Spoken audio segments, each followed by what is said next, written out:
কোনোদিন কাবাঘরের সামনে গেলে বা কোনো আত্মীয় স্বজন গেলে বলবেন, কাবাঘর দেখার সাথে সাথে প্রথম যখন কালো অংশটা চোখে পড়বে, যখন আপনি মসজিদে হেরমের গেট দিয়ে ঢুকবেন, যখন ওই Fahad gate, king Fahad gate আছে, যখন ঢুকবেন অনেক দূর থেকে কালো কালো কাবাঘরের একটু একটু দৃশ্য ভেসে উঠবে চোখের সামনে। তখন দোয়াটা করবেন, কি দোয়া করবেন কয়টা? যখন কয়টা?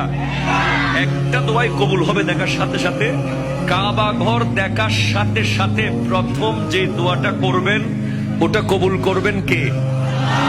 এখন শিখে নেন, অনেক মানুষ জানেন না হিকমত।